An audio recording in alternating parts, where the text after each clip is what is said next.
going to say something that may offend some people. I'm going to piss by the end of the movie. Like, come on. Him diving into the ocean isn't the only strong swimming that happens with Robert De Niro. God. Shows up, gets swooned, drives a car, gets blown up, and shows her boobies. That's it. Not in that order. What would you think would be the best and the worst way to get killed by the mob? The Doncachino! If we just cut it right there, we just cut the episode and everyone's just like, wait, what? That was it?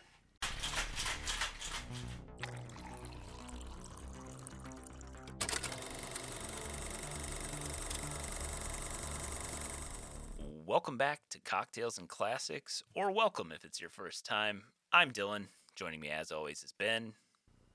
Hey, welcome back, everyone. And thank you so much for tuning in. If you tuned into Spotify or YouTube last week, you might have been like, hey, what are these ugly mugs doing over here? And that's because it was our first video podcast episode. So if you are listening, wherever you get your podcasts, it'll still be there. But if you want to watch, if you're somebody like me, who's like kind of a visual person, like I feel like I only listen to podcasts when I'm in bed or when I'm driving. And this is just another way for, hey, maybe you're at work, maybe you got a second monitor, you're just doing something, you want something in the background. You'll have that video option and you might tune in a little bit more, you know?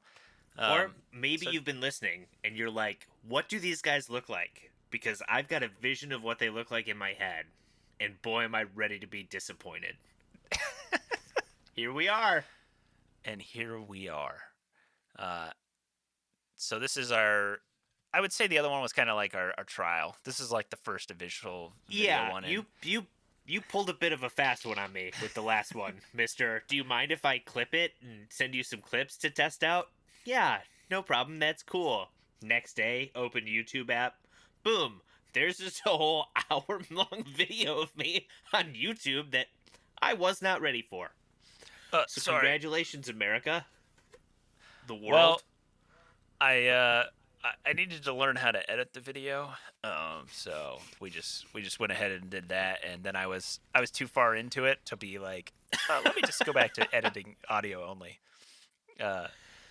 But we're back to movies as well. If you listen to our Band of Brothers series, that was a good little break for us, a fun summer thing where we got to do something a little different, but now we're back to movies.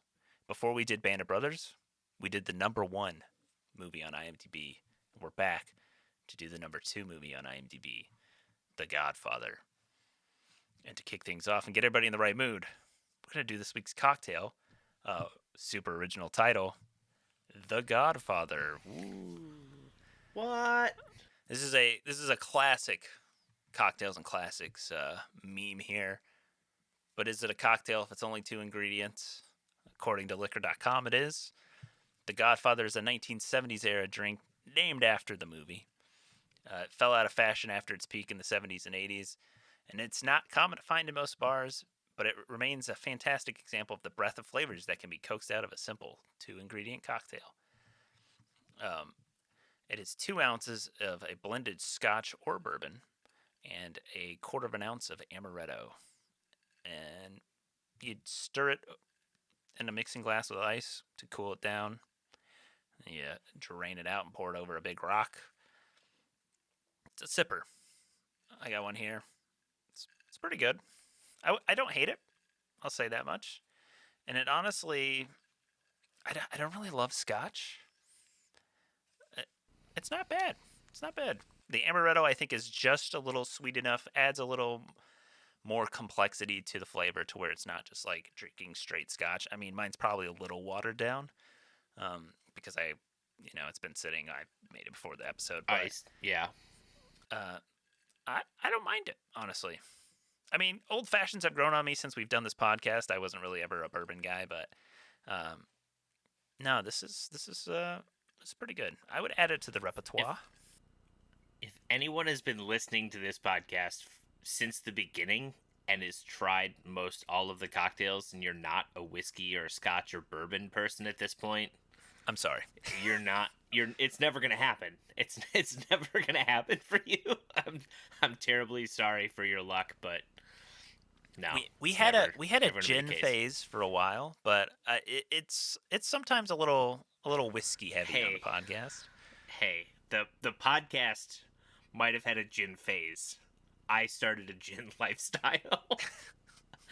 Big on the gin now. It's my new drink of choice. But check out the show notes or the description wherever you're listening, and you can get the recipe for the Godfather there. And if you make one, send us a picture over at Instagram at Cocktails and Classics Pod and let us know what you think of the cocktail. And get ready for the movie. We're going to spoil it, obviously.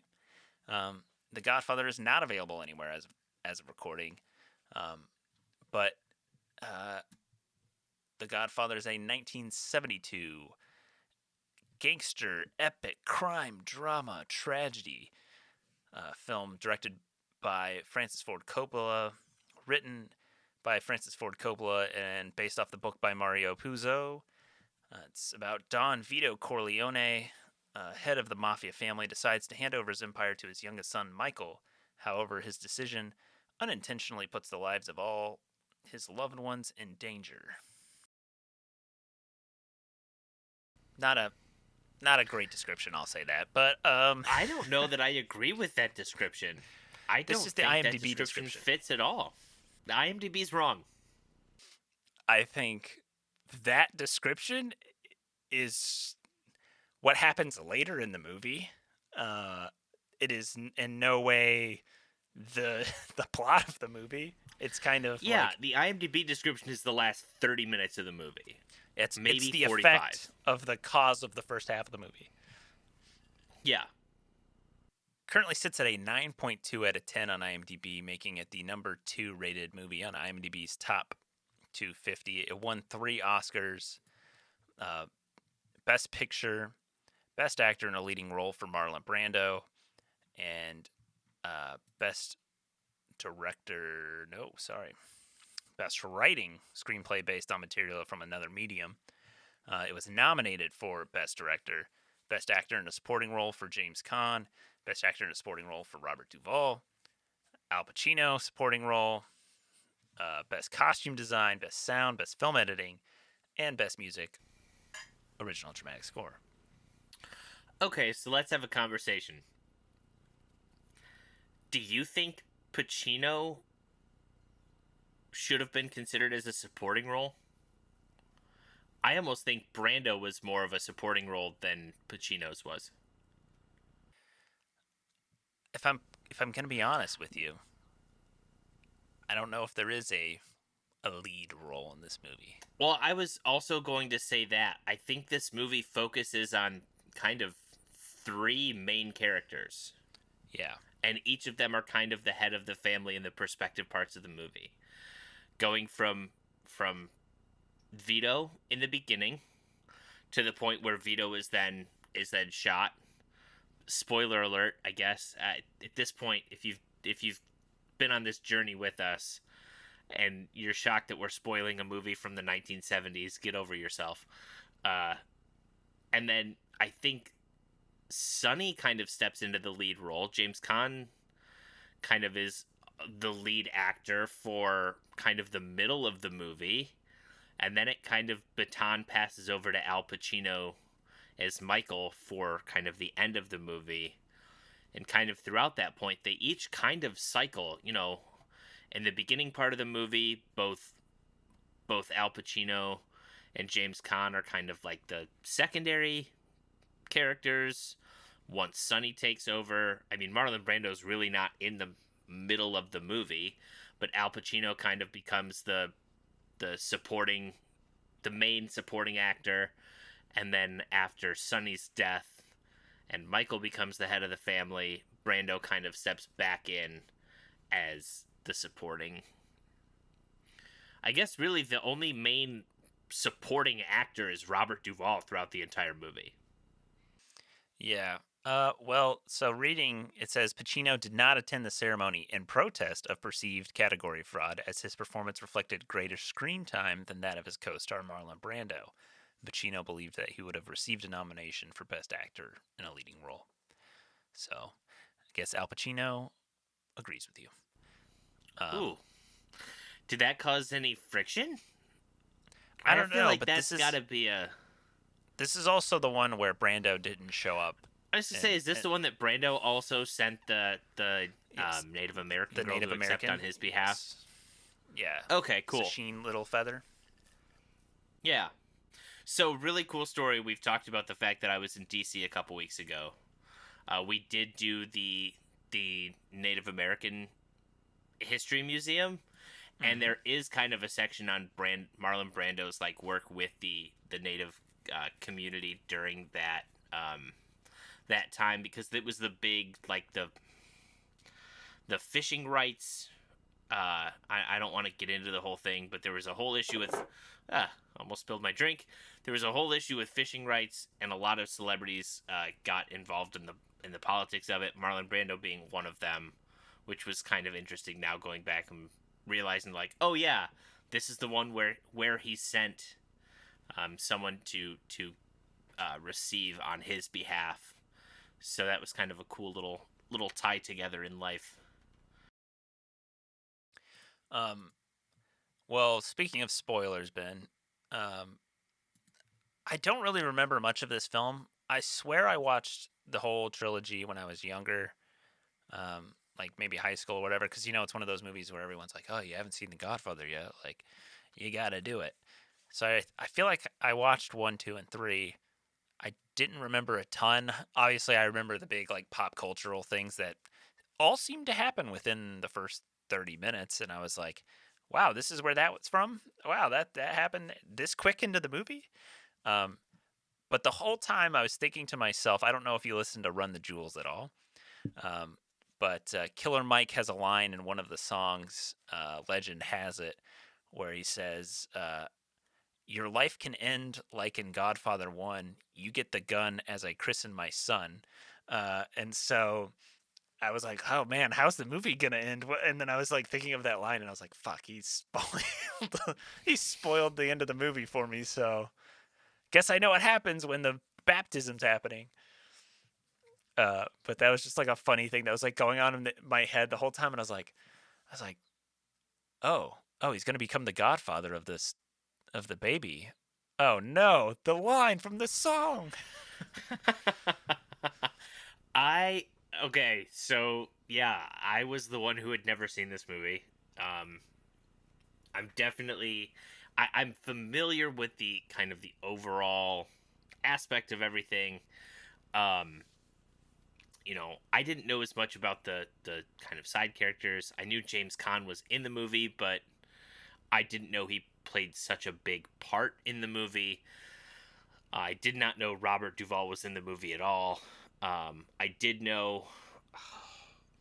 All right, I'm not pulling up his like any sort of IMDb page. I'm just looking at his name because I can't remember. Um. Oh my God, is it literally not listed here? Oh, who plays Fredo? John.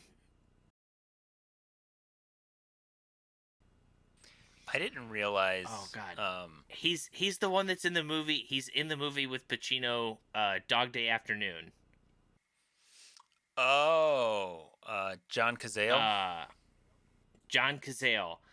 I thought Fredo played a much. I thought he was a much bigger part of this movie than he was.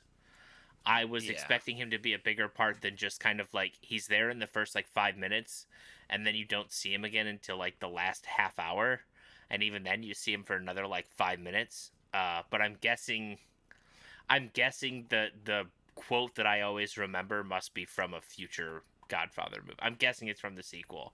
Well, Because everyone knows the line, like, I know it was you, Fredo. I know it was you. And I'm like, oh, when's that going to come up? I didn't. And I'm like, oh, spoiler. Spoiler for the sequel, I guess. I was sitting here and I was like, as I was like, researching before watching the movie and stuff like that, and I was like, Robert De Niro is in this movie, right? No, he's in the second one. I was like, God. Um, I didn't realize James Caan was in this movie. Um, I mean, that's just like me not really knowing or remembering much about it. After we did Elf and stuff, and I'm like, oh man, James Caan's in this movie. And then like I didn't realize it. It totally makes sense now, but like McCluskey, the chief, the police chief that gets shot, is Yeah. Ripper in Doctor Strangelove. Um, Okay. I looked him up and I saw like a lot of old westerns in that in bit part stuff that I'm like I think I've seen him in different stuff, but just nothing that jumped out at me. But okay, I guess I and didn't see the thing on when he where he was in Doctor Strangelove. That would have made way more. That would have put it together way more for me than him being the miscellaneous sheriff in episode 602 of Gunsmoke. I'm like, yeah, I don't know. Gunsmoke. Yeah, I was I gonna don't say. remember that. Um, yeah, or I didn't realize Diane Keaton was Kay. I don't know. I mean, I guess I just don't remember Diane Keaton's face when she was younger, but yeah, I was like, wait a second, because I mean, really, I only know Diane Keaton from like Annie Hall. Okay. Yeah, I mean that makes sense. I think I know more of her like being in movies than actually seeing the movies that she's been in. Like I know she was in like Father of the Bride with Steve Martin. Um she did a lot of Woody Allen movies, didn't she? Uh, yeah, they were married. I'm pretty sure. Okay. That is probably She's why. I'm like, yeah, all right. I think. Hold on, 2 seconds before we say that out loud. Oh, she was in the original Broadway production of Hair. She has had romantic associations with several Hmm. industry and personalities, starting with director Woody Allen. The relationship turned romantic following a dinner after a late night rehearsal. Um, they worked on 8 films together from 1971 to 1993. Okay. Yep. She also had a relationship with Al Pacino. I see that. Warren And Warren Beatty. Beatty. Everyone. You're so vain. There were other actors I definitely recognized. There's one actor in particular I did look up Oh, just to see where I knew his face from, and it was not anything substantial. If anyone else is a big fan of the movie That Thing You Do, like I am, the one record producer is the casino owner that gets into it with Michael, that Mo gets murdered. Brown. Yes. Yep. I'm like, he looks so familiar, and I cannot place his face, and I don't know why. So when I looked it up, and then I saw the movie That Thing You Do, and I went, oh my god, there he is. All right, That's cool, got it, it. clicked. That's it. Just one of those things where, like, I've seen this guy's face, but also the movies came out like 25 to 30 years apart. So I'm like, oh, this makes sense why I recognize him but can't place his face. I was looking through the like uncredited list, and it's just a whole bunch of Coppolas. Sophia plays like Michael Rizzi, the baby that's getting baptized. And then like Roman, his son, is like one of the boys on the streets or something. I'm just like, his dad is the piano player in that like Was montage. Cousin Nicky in the movie? Uh, I don't think so. Was he? Hmm. He's got to be about as old as Roman and Sophia, so I would assume, if anything, he would have been like a kid in the movie. I don't know. Maybe yeah, he's in the I sequel. he might be. Or Jason Schwartzman. He's also a Coppola or Oh, related. yes, he is. Through. I believe his mom, who is in this movie, right? Sure. Who's his mom? Uh, his mom is Connie, Oh, Talia and Shire. also Adrian in the Rocky movies. Adrian. Yeah, yeah. Say, I thought that was his mom. Yes. Talia Rose Coppola. Yeah. Also, didn't realize she was in this movie. I saw her and I'm like, she looks really familiar. And then I was like, where do I know her from? She's in another like really big '70s movies, and I just can't place it. And then after like 2 minutes, I was like, oh wait, it's Adrian. That makes sense.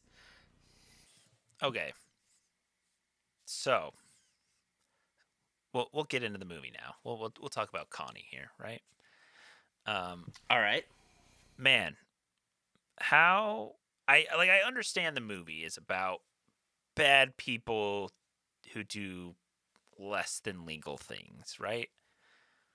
I feel so Right. bad for Sonny because he he got knocked off going to protect his sister as she's like getting beat by her husband. And I'm just like, damn, I feel bad for Sonny.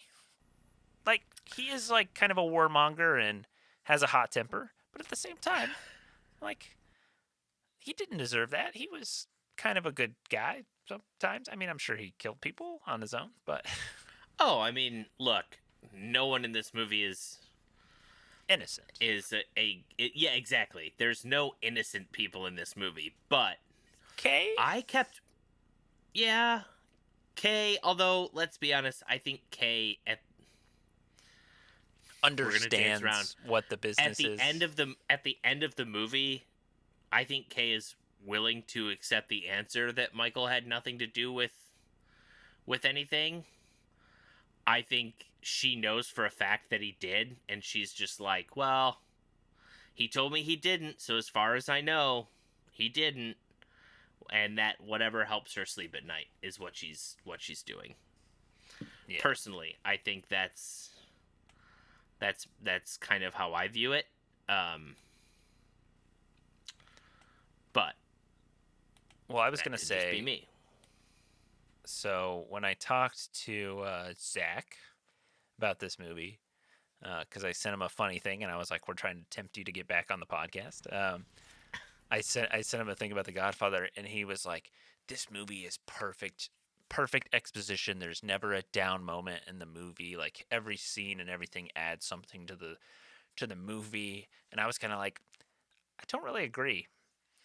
Um, but like to me, you could chop a decent chunk of this movie off, and to me, a lot of the scenes are slow. That's not a bad thing. But like when I look at a runtime of 3 hours, it's like there's some fluff there. I mean, the whole Michael side quest to find love in Sicily, or even anything really with Michael and Sicily, we don't Was necessarily need that it. I will say that was unnecessary. Literally all of it. Like, I understand a little bit of like, oh, they tried to like take his life, but we could just have an attempt on him. Like, we don't need him to go find love, try and like win over this girl, and the driving and all this stuff is just kind of like we don't need that. And the fact that like He it adds nothing to the plot, and then as soon as he gets home, he immediately runs to Kay, who he doesn't even care about. He doesn't love her. He will never say that he loves her. It's like literally just so that he has someone. And then at the end of the movie, he still lies to her. Like she's like, "Hey, like, did you do it?" No. It's like, I'll let you ask me one time. You can ask me this one time. Did you do it? No. Okay. All right. That was uh, a blatant lie. But like, I will say I watched this movie in two different sittings hey, because bring I back started it. intermissions. Am I right?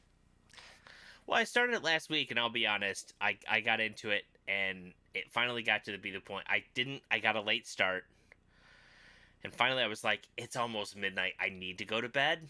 But to be honest, there were times where I was like, I should go to bed, and I'm like, oh, I don't want to. I don't want to stop. I don't want to turn it off. So like I agree, but I will say, in hindsight, the Michael in Sicily storyline, the fact that they killed Sonny wouldn't be enough to bring him back. Yeah. You couldn't like that be the reason to bring him back in. Like I just don't. I don't Or understand it. And trim two, some of the wedding. The wedding is 30 minutes long. Like, I get oh, at that the beginning. he's having like it's part of this thing of like, oh well, the Don does his business in secret, so like the people and the wedding guests don't know what's happening, and then like we're introducing all these characters, which is fine, I guess. Like, but it is so long, this wedding scene, and that's 30 I minutes in the mean, movie. yeah. Also, just introducing some of the guys who That's it. It's just we introductions. we It's meet we introductions meet to get to the we spend time Johnny to meet Luca Brasi, just for for him him to to. get offed unceremoniously. It's like, all right, Yeah, so we had to spend this time introducing and making this guy seem like he's really you couldn't just show that. Don't tell me, show me in like 2 seconds as opposed to telling me for 5 minutes that Luca Brasi's scary. That's it. Um, so going back to the thing of Michael in Italy brings me back to the point that I think we've had this conversation about movies, namely in the 70s and 80s, where they just like include nudity for the sake of including nudity. yes. Because I'm watching that scene and they're there. It's the wedding night, and then Michael's wife takes off her dress and is just standing there nude, and it's just uncomfortable for a couple minutes, Yeah. and then we just cut, and I'm like, did we need this? What was the point of this? There was no point to any of this No. at all. I mean, honestly, if you do the reverse shot and it's just her back and the like you see the dress drop, it's like it's the same thing, and you can cut away from it, and everyone knows what's happening. Like, I mean, Yeah, that it. just made me think again of like goddamn movies from the 70s and 80s where they're just like, and we'll put a naked woman here. Why? What, do you Why not like not? naked women? Do you not like naked women? Huh? Huh? I guess you got a point. We'll put nudity in. Just Jesus Christ, you don't need it. It adds nothing to the story. Nothing. That poor woman had 10 minutes of screen time, maybe. Shows up, gets swooned, drives a car, gets blown up, and shows her boobies. That's it. Not in that order. it would be funnier if it did happen in that order. Just your blow up, cuts away to their wedding night. You're just like, wait a minute, what happened? His life flashed before his eyes for some reason. He wasn't even near the bomb, but he just remembers that night. Yeah. Oh. Whew. Oh Lord. Yeah, I just that storyline we didn't necessarily need. Honestly, I mean, besides having a reason for Sonny to leave and die, the Connie getting beat storyline and like Sonny going to beat the dude's ass, like honestly doesn't add a ton either. Like what I think it helps to add the case of why I think you needed a reasonable excuse for why Sonny would be rash enough to pick up the phone and take off without any backup, without any help. So I I think he do would think that do that anyways. was. I don't think not. I don't think so. I don't think so. I think for as much as it's talked about him being a hothead up front. I think his time as kind of the head of the family, I do think in those moments from where he starts to when he's killed, he does start to listen more and take more in as opposed to just this is the way it's going. It's it's my way or the highway. It has to be this. I think he has kind of started to listen more uh to Michael. He's started to listen more to oh my god, Robert Duvall's character, whose Tom name Hagen. I'm blank. Yeah, he's listening more to Tom, and he's really kind of starting to get more out of it as opposed to just you know I'm doing what I want when I want, and this is how it is. Speaking of other things that really didn't need to be a part of anything, all of Tom's stuff with the movie producer. Yeah. I mean, you do get one of the most iconic scenes in the movie, though. The Oh horse yes, head in the I bed. mean yes, I agree. Without that, you don't get the horse head in the guy's bed. I understand that, But but but did it like add anything? no, No. no, it added nothing. I mean, I guess if I'm gonna just completely be like, hey, I'm fine with the 3 hour runtime. I don't need to cut anything. I guess what you get is, uh, what is his name? What's his last name? Um, Johnny Fontane. I Oh, guess what you, yeah, the singer. so what you I guess what you get is we've intro Johnny Fontane in the wedding. He did his number. He met the Don, and he's like, hey, like I have this problem. So we know Johnny already is in debt to the Don from a past thing where he got him out of his contract. Um, whatever, it's fine. We get Johnny gets the part. Tom Hagen did all this. I mean, later on, Johnny does owe a favor to the Don later when they're doing the Vegas casino and they're like, hey, I want you to perform here 5 times out of the year and get some of your friends from the movies to come and do it too. Like, I guess you get that. What that Look, it was adds? just way. It was way too much screen time to try to shoehorn the fact that everyone knew that Tom, Frank Sinatra was mobbed up. All right, Johnny Fontane is Frank Sinatra. If no one understands that, that is basically the parallels we're making here. Everyone knew Frank Sinatra was associated with the mob, probably for the same reason that the mob helped get him out of his first contract, where, let's be honest, much like most any young recording artist, he was probably getting completely taken advantage of, uh, and then owed favors to the mob and was mobbed up.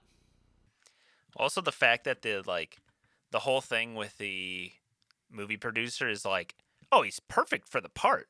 It's gonna make him a star. But I don't want to do it because he stole this girl from me. It's like, what the fuck? Fuck off, dude.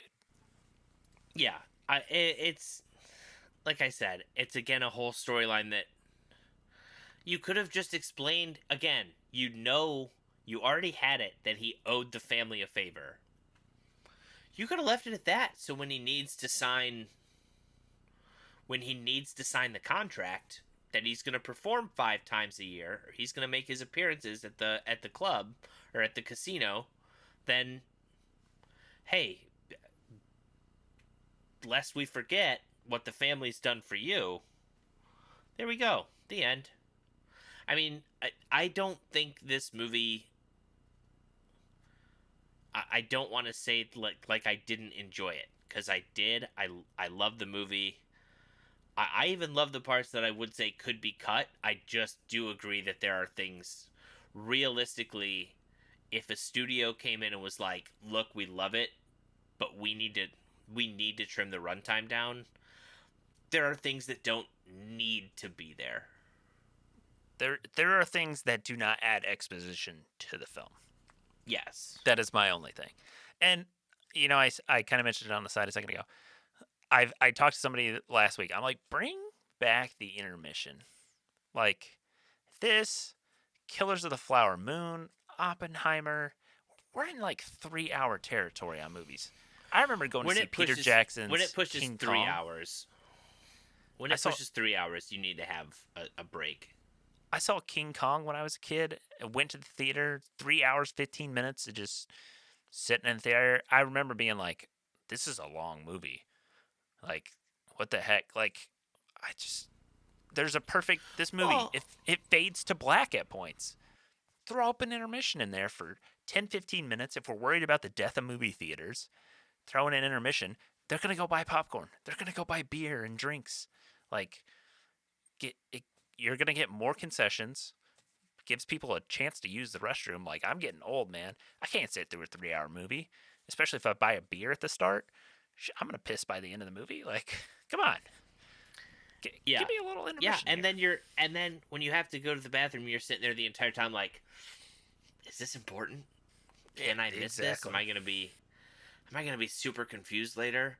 Or it leads to the annoying thing of you're constantly going like either you're looking at your watch, or if you're not wearing a watch but you're in the theater, maybe you've got like a smartwatch or something that lights up, so then people are trying to check the time and now there's lights going off, or people are trying to look at their phone to see what time it is. It's like, oh, how long has it Am I gonna been? make it? Yeah. Yeah, Yeah. I yeah. agree. If a movie's runtime is over 3 hours, there should be an intermission in it. And then at that point too, when it gets to that point, now you can let directors make the long movies they want to make. Yeah. Then I you mean, don't have to worry about the whole waiting 2 years after a movie bombs. Not that it's always on anyone's fault, but looking at you, Suicide Squad, where 2 years after the movie bombs, David Ayers comes out and goes, "The movie completely cut up the studio completely cut apart the movie I wanted to make, so we're left with this. This is not my movie." It's like, oh, well, the studio probably cut it because your movie was 4 hours long and they needed to get it to whatever. But let's stop doing that. Of like, oh, we have to cut all of this down. We have to cut all of this down because movies have to be under a certain point. Look, if things are going to be longer, let them be longer, but just put a break in there. yeah. Give me People go to midnight premieres, they start lining up at 5 or 6 o'clock in the evening or whatever to watch a midnight premiere. They have no problem being in a theater for 6 hours. They don't. I just want to know, like, I want to expect and like be comfortable in that span. It's already gonna be, I gotta drive to the theater. I gotta sit through the previews. I gotta watch a 3-hour movie. I gotta drive home. I'm expecting a 4-hour experience. At least let me be comfortable and refill my popcorn. Let release Yeah. my bladder a little bit, like. And then yeah, we can Martin Scorsese and Francis Ford Coppola can do their epic movies that they want to do at the end of life. Speaking of, did you see the Megalopolis trailer that came out today, Ben? I did not. I've heard a lot of things about that movie. I did not know Well, they put another trailer out. But no, there's there's a nobody has lot. anyone picked it up yet? It is coming out. That's what the trailer's for. Comes out in September in theaters. Um, Who's I don't who know. finally like went into like, because that was the big thing, right? No one wanted to buy and handle like the release in that. That was the I big holdup, right? I have no idea who ended up doing it. But the trailer is the pettiest thing that I have seen this year, and it is Okay, something. well, The first half of the trailer is literally just fucking reviews of his other movies where people shit on the movie. So it's like in 1972, The Godfather, and it was like Roger Ebert said it was a piece of shit, and then it was like skips ahead to like 74, um, Apocalypse Now. Roger Ebert said it was a walking pile of shit, like just like goes through like his three biggest movies. So like Dracula, Apocalypse Now, and Godfather, and just like all the negative reviews that people had said about it, and then talks about this movie because people were talking negative about it. It's like, I'm gonna prove the haters wrong. I'm like, oh my god, he kept the receipts all these years. Calm down, Francis. You spiteful bastard. Hold on. Yeah, that's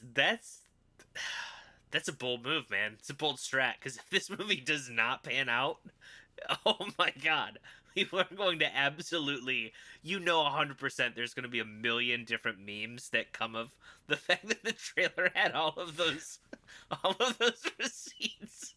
And to be honest, if it bombs, I cannot wait to see what the internet does with that trailer. Yeah, it. I mean, I definitely wouldn't do it. I mean, I guess if you've been nominated for best director and have won best picture, and you can pull that move.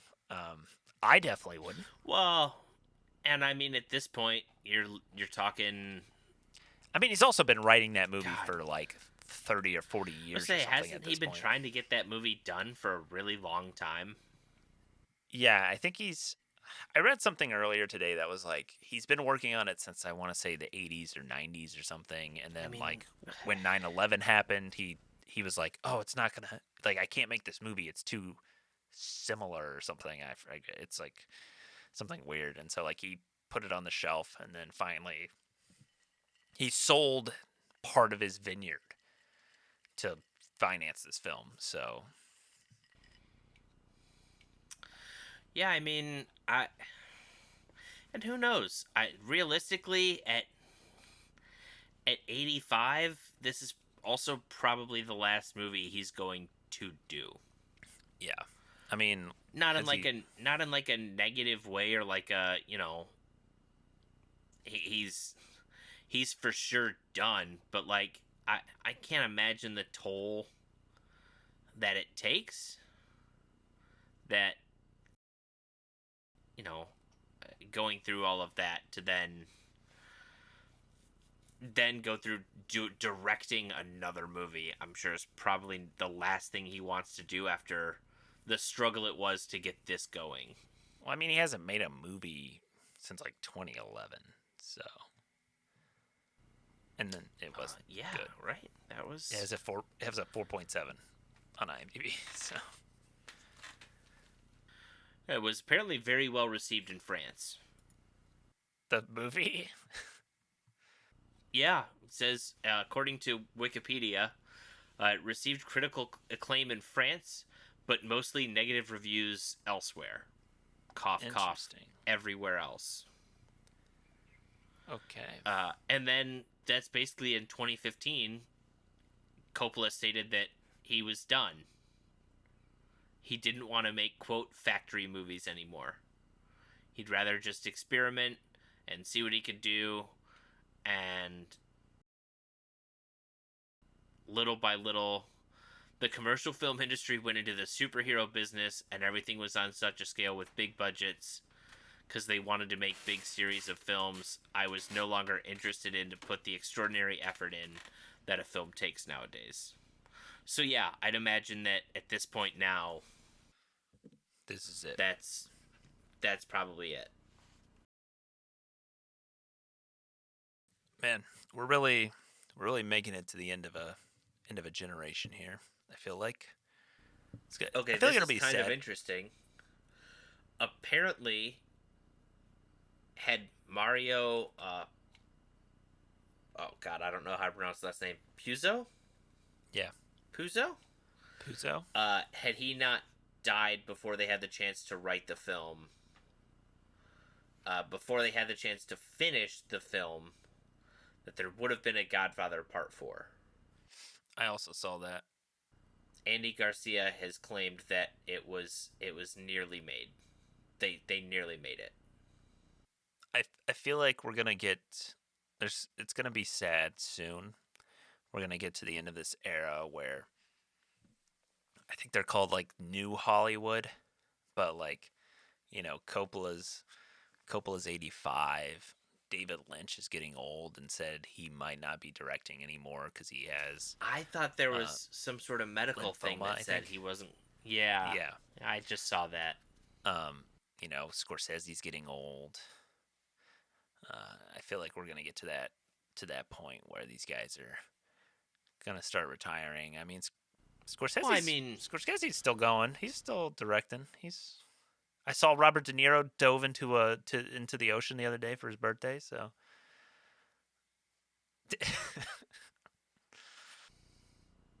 hey, look, that man is a father to like a 1 or 2 year old. So I mean, Scorsese also has a young daughter. I think she's like in her 20s or something.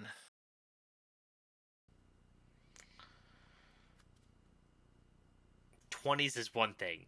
Like De Niro just had a kid, like I literally in the last couple years. I know. I know. What can you say? He's still a hunk.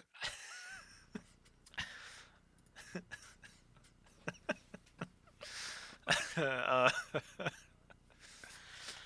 um, Uh, let's just say him diving into the ocean isn't the only strong swimming that happens with Robert De Niro. God. Oh my God. How old is De Niro? Hold on, I gotta look this up now. His thing just popped up. He's 81. Oh my God.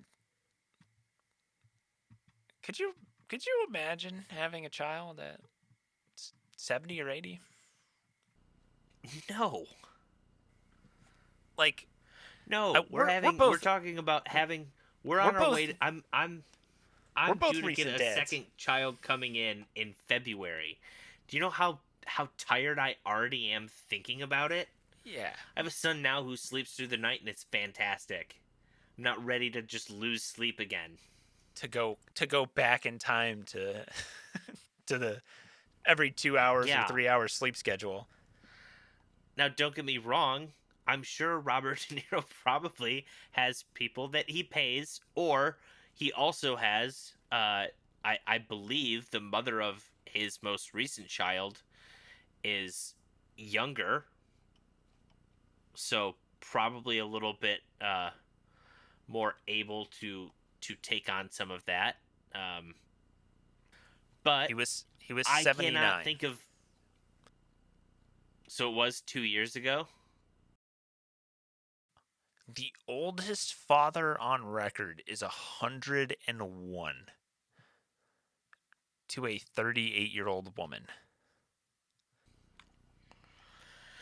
That's like realistically, that's like a granddaughter. The age difference between that man and his child is literally a century. Um, My God. there's another person who is 96 years old. His wife was 52, and they had a baby. I'm more amazed there by the mom being 52. That's crazy. That actually is kind of that is an impressive feat. Uh, Also, why? I mean, I guess maybe they weren't expecting it, and they were like, I'm 96 or 52. This can't happen." But like, why? 44-year difference. What do you see in that person? No offense. I mean, love is love, I guess. But like, What do you talk about? What do you talk about? you Come remember on. those cell phones? Got one of them newfangled. Oh. Well, let me tell you, I remember saying that Hitler's a bad egg. You better watch out for him. What? I mean that. Uh Yeah, huh. that was Okay. that was 2012. The guy was 96 and the wife was 52.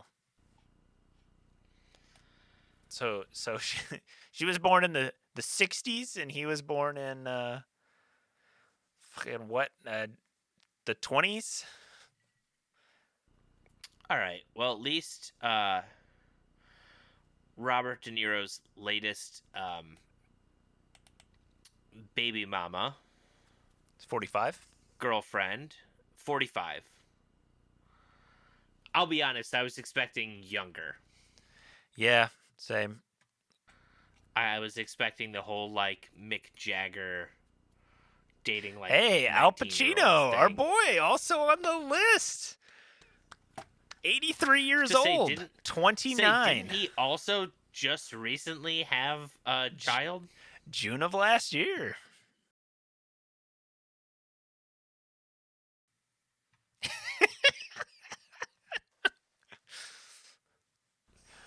Oh my god.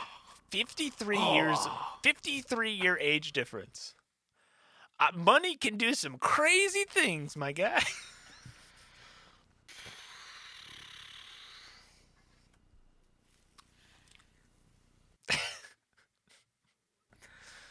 What's so weird is like I don't even know, man. I don't I don't know. So when you like, when you're, doing the business, are you imagining Al Pacino now? Or are you imagining like Al Pacino from like The Godfather when he's like a decent looking dude? You just close your eyes and you're like, oh, when he was 50 years ago. I'm the bad guy. I'm the say goodnight to the bad guy. All right. That's what I'm thinking. God, I was really, I was really kind of taken aback that everything I knew about this movie happens in the first 30 minutes. The like, I'm gonna make him an offer he can't refuse. You come to me on the day of my daughter's wedding, and the horse head, and I was just like, wait, what? it all it, we're out of the pop culture reference realm here. Now I'm just on a wild ride for the rest of the movie. Yeah, I will say outside of until about 45 minutes after Sonny dies, when he finally says, "Look how they massacred my Oh boy," yes, I forgot about that one. and I was like, "That's it. That checks the last box of quotes that I knew from this movie. That's it. From here on out, it's all a mystery for me." I mean, to be honest, most of it was a mystery for me. I knew like I remembered the I think I had seen in something like a clip or something. Maybe they were doing a. That's it. In high school, there was a You guys class that my school did The had Godfather for a play. that was a no, Oh. no, but there was a class that they had that was like it was like a film is lit. So like it was basically like you read the book and then you would watch the movie and do like a report like on the differences, the main differences between like the book and the movie. Okay. And I want to say I did not take the class, but I had to drop something off or something to a classroom and they had the movie on, and I remembered seeing the people opening up the newspaper with the fish in it with Bratzi's like bulletproof vest, and they were Yeah. like, "Oh, what's this? Luca Brazzi sleeps with the fishes." Oh, okay. So I knew that was a thing. I didn't know that that was also like, he's gonna die 20 minutes into the movie, or I guess 40, because Yeah, I guess he's if at the you really wedding want that to was 30 say, minutes long. yeah, yeah. I've been to actual wedding ceremonies that were half as long as that fucking wedding scene. I think mine was shorter than that, but um yeah, it was I don't know. I will say I feel like I don't know. I feel like I've been kind of negative. It's a very good movie. The Okay, cinematography. can I just shit on one more thing about the wedding scene? Oh yeah, go ahead. Go ahead. Was it weird to you too that Michael was wearing like his military dress uniform? I guess um I think that is a thing though. Maybe it was a bigger thing back in the day. I don't know. Just Yeah. seems to me that like Like, I mean, unless you're, like, on leave, which it he is. wasn't on leave. It seemed like he had been back for a minute. Yeah. It just seemed weird to me that, like, you're showing up in your military uniform for your How else sister's are we wedding. gonna say that he's in the military, Ben? He's a straight edge kid. How will we know he's a war hero? It's a good movie, and I love the cinematography. I feel like this movie uh, does a good job of not shying away from the darkness. And I feel like nowadays you get a lot of that. And maybe this movie was like the origin of it. But when you look at like the scenes in like the Don's office and stuff, where it's like this top down lighting and you just really like get the shadows under the eyes and like on the bottom half of the face, which like is not traditional like Hollywood lighting at all. Usually these people are super like bright and lit up and you can like see their face and they look a little younger. Um but like man, some of the shots in this movie like when Luca Brasi is getting on that bulletproof vest in the background and the gun's like sitting in the foreground and he like walks in to go get it. Like I was like, oh man, so good. Uh yeah, just every shot in this movie I mean, besides the driving stuff which didn't look good, but everything else I was like, man, so good. Shot so well. Um I thought the final shot was also just such a good, oh yeah, where the Michael's long in the hallway shot where they're standing there and then the door kind of slowly closes, but yeah. just the way that they made that hallway feel like such a long distance. I did such a good job of setting that feeling of like the distance between him and Kay being like a world apart. Yeah. I thought that was They just a fantastic fantastic shot. What's so interesting is I feel like there are definitely shots in this movie that I feel like are very much, I guess I would say, kind of cutting edge. But then there's also ones where you watch it where it does still feel. I feel like the scene where Sonny gets shot just feels very like early 70s movie. yeah, kind of reminded me of if you've ever seen Bonnie and Clyde, Yeah. the Owen Ward Beatty one. Yeah, like Yeah. kind of that where it's like they fucking shoot the shit out of these people. Like Sonny probably has like 150 bullets in his like Which is what's with crazy the is like editing. it's like he's there for a while before it looks like he actually gets hit with a bullet. Okay, I mean, I just times have probably changed, but like the deaths in this movie are a lot more like theatrical, which is interesting because I feel like Brando and like Pacino are more method actors, but then like, you know, it But if might you just be notice, none of them are ever really in a lot of the key.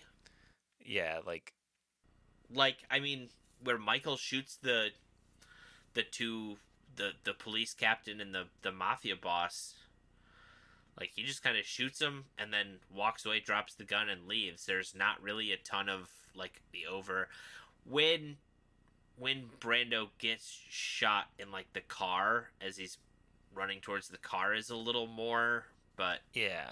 I mean, he does survive. I'll give him that. yeah, But like, yeah, yeah. like when Sonny and like some of the other people get hit, they're like, dude. Like it's like a whole like thing of like falling down and I'm like, I don't know, man. I feel Falling like if you down, get but you're shot, you still like fell over. shaking your body every time Yeah. another bullet hits you. Yeah. Or like you like get shot in the head and you have time to be like, oh, oh. It's like I don't know, man. The ones where people like do that, then they like go like this, and then they look at their hand. Yeah. It's like, all right, man. Yeah, I hate to break it to you, but by the time you heard the gunshot, you were done. Yeah. I mean, I've never witnessed death, but I do feel like it is immediate when you get shot in the dome. But I don't know. I'm gonna say something that may offend some people.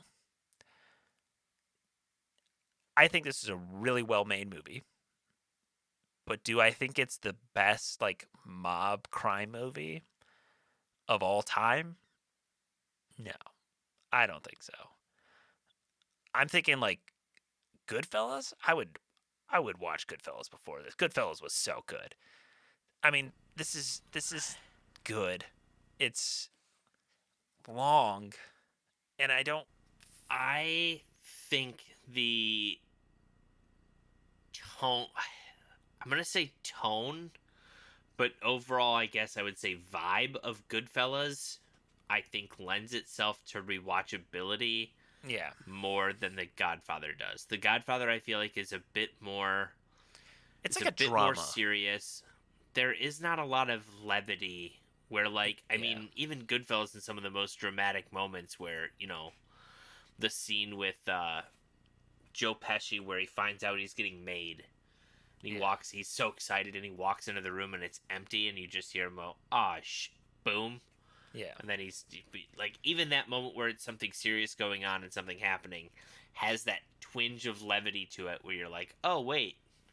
Oh, they kind of made it, a little bit humorous, or, the scene where Joe Pesci loses his shit. Huh? I'm funny? Am I funny to you? Huh? How am I funny? And even that is just kind of met with this moment of light and air to it, whereas this movie does not have really any of that. I can't think of a moment during this movie where I was, I guess, amused. I was very entertained throughout the movie, but at no yeah, point was I amused by what was going on. yeah. I was thinking like this or like Usual Suspects, which Usual Suspects isn't as much like mob, like gangster. It's not like organized crime, but it is like crime based. I don't know. Uh, I do agree with you though. I maybe like a 2001: A Space Odyssey vibe where it's like this was a really good movie. Am I gonna watch it again soon? Probably not. Yeah, I think this movie definitely. Now, to me, I think personally, I would give it a rewatch again. I think even so, Turn my I'm trying to subtitles think. on earlier so I can understand what Brando's saying. Um, Well, I'm just saying, like, okay, so if we're talking about like rewatchability, we're talking from like I'm trying to think of a maybe like more of like a recent comedy movie that's something you kind of feel like you can watch, or what other movies like we said like Top Gun, where it's like a fun movie. You don't really have like you can rewatch it because it's short, it's fun, it's light. Like that's a good rewatchability movie. And then you come to the other end of the spectrum where you have A Clockwork Orange. Like 2001's it's I would say just a Clockwork Orange side of center for me. I feel like this movie's a little bit even closer towards center. I think this movie's got a little bit more rewatchability than like 2001 does, but this is not a movie where it's like every couple of months I would go, "Oh, hey. Ooh, this isn't Shawshank where every time I see it on TV, I'm probably leaving it on." yeah. Um, is there anything else about the movie, Ben? I feel like we've kind of danced around it a bit, but I feel like we've just talked about a lot of different stuff, but I mean, I look, it's obviously has its place as one of the at the time the highest oh grossing boy, part film. two is even longer. Part two is almost 3.5 hours long. Yeah. Ah! Well, part 2 I think is like two movies in one, Yeah. because it's a I sequel to The mean, Godfather and also a prequel to The Godfather, both in one movie. honestly, oh shit, I didn't. Oh, I didn't realize Robert De Niro is Vito Corleone. Yeah, De Niro Oh, is Brando. yeah. Okay, interesting. Um, that makes me a little more excited to watch it. Um, I mean, even this one, I feel like is kind of could have been two movies per se.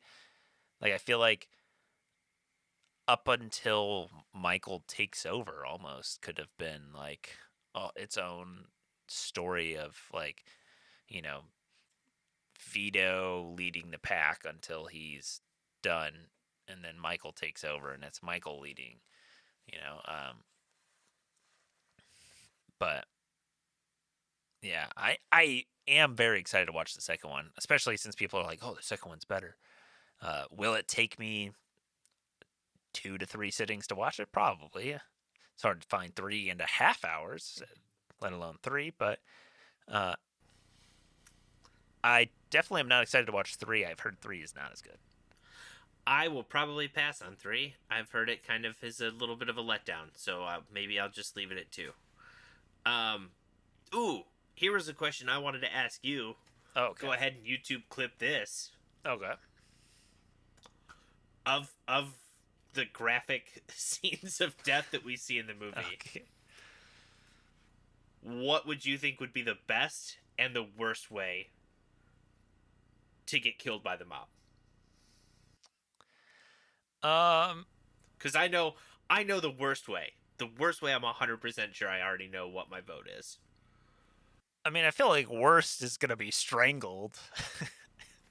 Yes, uh, it's called garroted. yeah, That's where they yeah. have like the wire and that, and they pull from behind. Oh my god, I don't want to see no. the light leave my eyes. I feel like that would be awful. Also, that it's like piano wire, so it's super sharp too. That doesn't sound fun. Um, other Yeah, than no, that, that's the best is probably just 100% to get like. shot straight in the head by Michael in the diner, because if that's not your choice, then I mean, what, like Sonny getting shot like 150 times? That sounds bad. blown blown up in a car. Uh, Uh, that might be the quickest. I think the way, and I'm assuming it's I don't know. How do you think of the way Tessio goes out? We don't really see it or know how it's done, but like we see Tessio's the one who. So Vito tells Michael, whoever tries to set up the meeting is the Oh traitor. yeah. He's the dude where like when they go to meet at the thing, they're like, "Yeah, you're not going." He's like, "What? Yeah, you're not going." And he's like, "Come on, look, help me out here. I've helped you, yada yada yada." So basically, like he knows he's going to die, but it's just like, you're probably just gonna do that thing. I think I would also or want to go out with like driving along when someone's like, "I gotta go use the bathroom," and then you're just kind of sitting at the car. I You don't I even know it's so happening, and then I was so game surprised when over. it wasn't the guy that went and took the piss. I was like, oh shit, he's about to die, because it's like super far shot, and I was like, oh. For some reason, we're still staying on the scene of the dude peeing. Somebody's like, he's gonna get shot, or like I expected the Yep, other he's going. guys to drive up and like Yeah. shoot him. And then it was like, no, was it Paulie? I think was the guy's name, the one who was like sick the day that the Vito was shot. Yep. Um, yeah, I think worst is definitely getting choked to death. And then best is some form of shooting me in the noggin. Well, I'd agree with that. I agree. If there's a way to make it go make out, it quick. I guess I don't know. I mean, I guess the best way would be like, I guess probably the way Vito goes, where like, Oh, he just had a heart attack in the garden. yeah. Although, God, that poor child, scarred for life. Oh yeah. Well, I mean, at the time he doesn't really know As what's he going gets on. older, And Yeah. yes, but as he gets older and realizes that, like, oh, I was playing with my grandpa when he died. Yeah. I mean, this is a dark turn for the podcast, but I was gonna say like I have a very vivid memory of like playing with my friends and getting a call that's like, "Hey, your grandpa died," and I'm like, "Oh, okay." Like I vividly remember Yeah, that from that my got real childhood. dark. All right. Vi- I know, don't get me wrong. I know I took the exit to Darkville, but, like, you just swerved and just decided to take a shortcut. I vividly have that memory of my childhood, so like, it would What do you suck think to would be be the that kid, worst? but I think would be the worst way to get off by the mob. Yeah, I got a phone call once. telling, telling me a relative died. All right. Thanks, guys. Thanks for joining us for another episode of Bible Classics. If we just cut it right there, we just cut the episode, and everyone's just like, "Wait, what? That was it? Don't you guys like rate the movie?" That's where the intermission goes. I am interested to see if they go to Vegas. I assume in the second one, I don't know. I don't know. because the house was being like moved and sold, or it was already sold at the time at the end of the movie where Kay and Michael have their scene together. So maybe that's what's happening in the second one. It's casino, but not casino. That's it. They for sure make it seem like that's what is happening. Um, I'm just trying to, without spoiling too much. Hey, we don't have to answer these So questions. We can just pose these questions. I will say, so this is the plot, the one sentence or yeah, one sentence plot summary of on Wikipedia for The Godfather Part 2. The film interweaves events sometime after The Godfather and the early life of Vito Corleone. All right. Sounds beautiful. Just in my quick, not really trying to gather too much. Uh, all right, I see something about the Bronx, and then I see something about Carson City. So I don't really know. So not Vegas. Okay, now I just read something about Cuba. So who the fuck knows? We're just gonna have to watch this and find out. Next week. We're gonna have to fuck around and find out. If we could, it is also considered one of the top ones. We could just dive in. Well, Ben, I have some questions for you. I don't have trivia this week, but it's trivia adjacent. Um, well, you know, Al Pacino, best supporting actor nominee from this film. But can you, Ben, name me the top 10 rated Al Pacino movies according to Letterboxd? Is The Godfather included? Yes, it is. It's number 2 on the list. Is The Godfather Part 2 included? Yes, it is number 1 on the list. Okay, cool. That takes care of those two. Do a lot of college kids use Letterboxd? Yeah, I'd say it's Scarface. young. Then I'd say Scarface got to be on there. College kids love Scarface. It is number 5. It's the college dorm room poster. Yeah, number 5. That's Heat. Yes, that's number 4. Okay. I will say the back half of the list is a little harder than the front half. Dog Day Afternoon. Number 4. So you got the top 5. Okay. What is that? Is it Sicario? That's number 10. That's 10? Shit. Yeah. Okay, that was my deep pull. Any Given Sunday? That is not on the list. What? Oh, this list is bullshit. I can tell you where it is on the list if you want. Oh, is it 11? No. It is Oh God. Oh God. I'm still scrolling.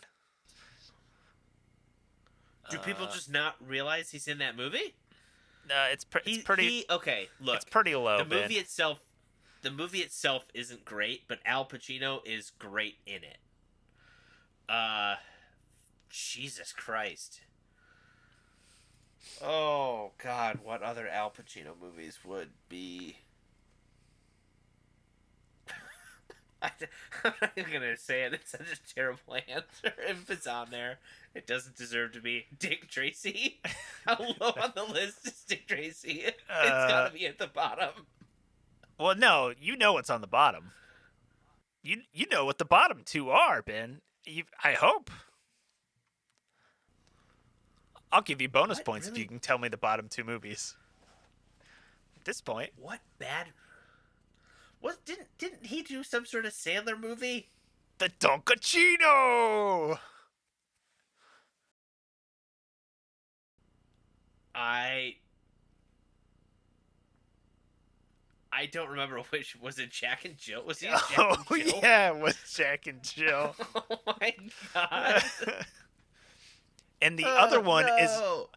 the other one is also very pertinent to current events, Ben.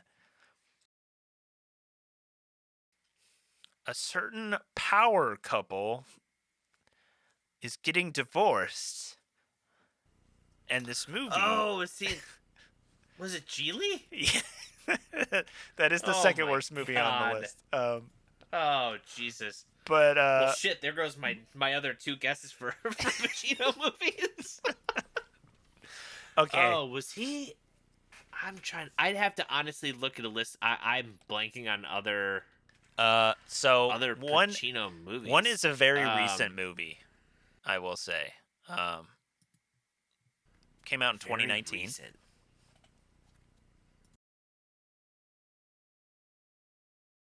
Mob adjacent.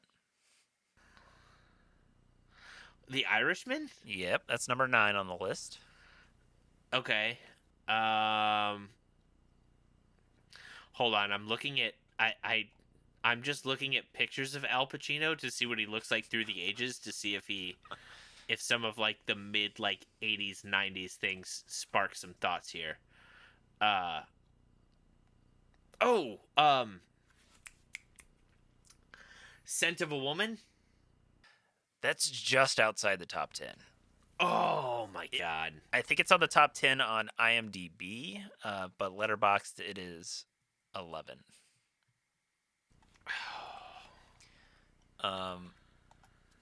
Do you want some hints?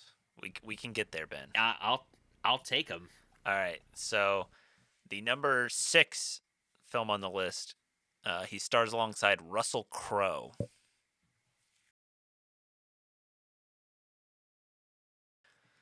It's from 1999, directed by Michael Mann. About big tobacco. I have no idea. That wasn't Thank You for Smoking, was it? No, it's called. Let's say I thought that was the one with Aaron Eckhart. It's called The Insider. A research chemist comes under personal and professional attack when he decides to appear in a 60-minute expose on big tobacco. Number 7 on the list. It's a Brian De Palma film. It's Al Pacino and Sean Penn. John Leguizamo from 1993.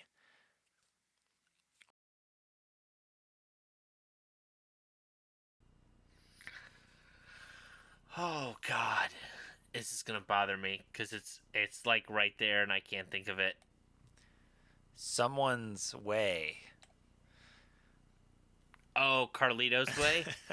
Yes. Okay. And the last one has Alec Baldwin in it.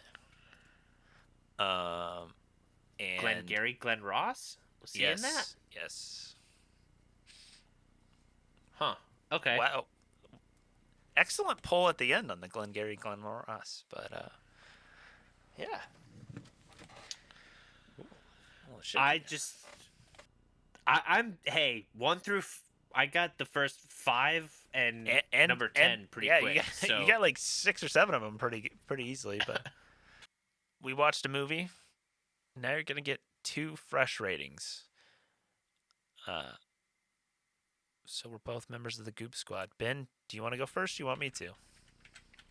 uh you go ahead. All I'll right. be the bounce back. Okay. Um, The Godfather. Like I said, I feel like I watched this movie a long time ago and I don't really remember much. So I'm not going to give a nostalgia rating because I barely remembered most of the movie. Um, it's a good movie. Like I said, runs a little long. We could trim some of it.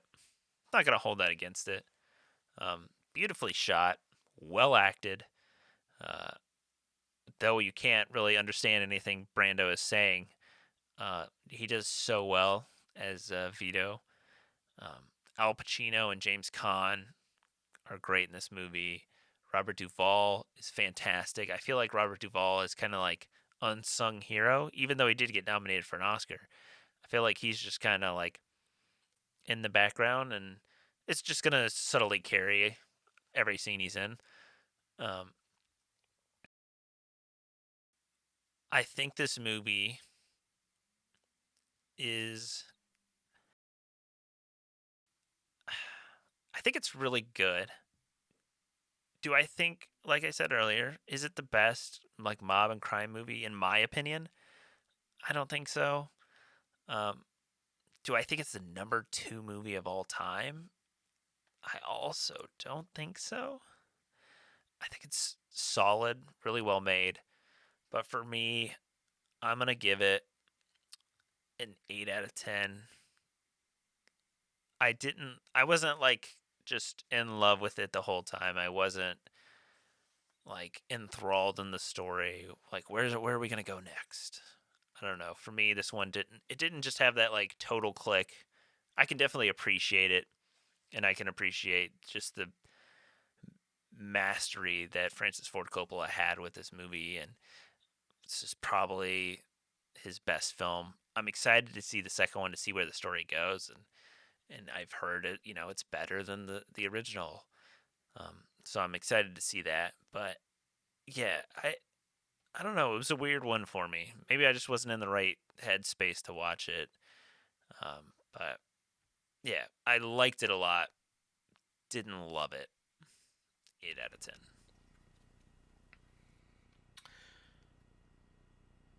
I really just wanted to highlight your point about Robert Duvall, where yeah, he really is just. I feel like when people talk about this movie and the fact that his name isn't brought up as much as everyone else's who's kind of in the movie is unjustified because I think his nomination for supporting actor I feel like was the right of actors in this movie, the right choice of people where he's just consistently there and believable and just so good in this role. So I did just want to touch on that. I really enjoyed this movie. I know we talked about parts that we could cut down and kind of shorten up, but I said I broke this movie up in viewing just because I could not stay awake. Uh, but I stayed awake much longer than I intended to when I started it because I just did not want to stop it. And that to me is a sign that a movie is really good. Um, I don't think this is a perfect movie, but I definitely would. I'm definitely between a 9 to maybe even a 9.5. I think this is definitely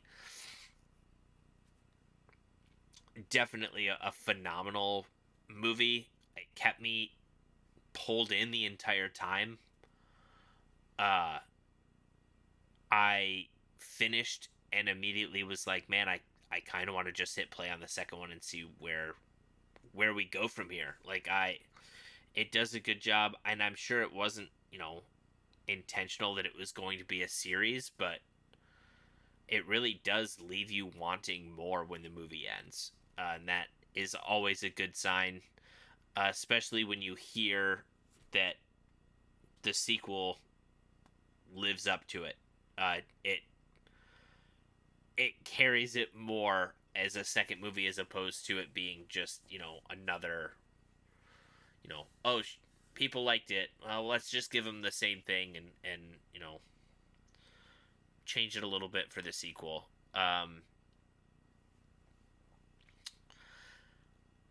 I very much enjoyed the we talked about the cinematography and different things like that, but even just kind of the whole I, with how everyone's dressed to the nines, everything is so, even the meeting between all the dons, everything is just this classy affair, and everything has this system of order and respect, and there's the way you do things. But it just seems like for all of the class and everything that goes on, just the on the other side of that, the brutality of what's going on in this movie, I thought was such an interesting thing that they did such a great job balancing. I really enjoyed it. Yes, it's a long movie. I think it's worth the watch. If you've not seen it, definitely need to check it out. I think it should be one of those movies that is on everyone's must watch list. And just kind of an interesting thing to see, kind of as the whole studio system and that changed into what was going on. I know you kind of referenced earlier the idea of New Hollywood being that the way that the Hollywood studio system changed between what was kind of the golden age and the new age. And this movie is kind of like right in that, to me, kind of is that bridge. It's that bridge movie between the two. Uh, yeah, I'm gonna leave it at a 9 because I want more, and I think part two could bump that up, and it might be a situation where it's kind of like, even though we didn't watch Superman 2, Superman 1 kind of also sets up story leading into the sequel. So I don't know, we'll see. If you enjoyed this episode, don't forget to rate and subscribe. Check us out next time as we do the Godfather Part 2, maybe. Hey. Um, Hit up our Instagram at Cocktails and Classics Pod and check us out over there. Our website, cocktailsandclassicspod.com. You can sign up for our newsletter on the rocks and get uh, movie news, trailers, what's coming out, delivered directly to your inbox. Make a Godfather. Hit up the show notes and get the recipe. Hit up the Casker links there. And yeah, as always, watch responsibly.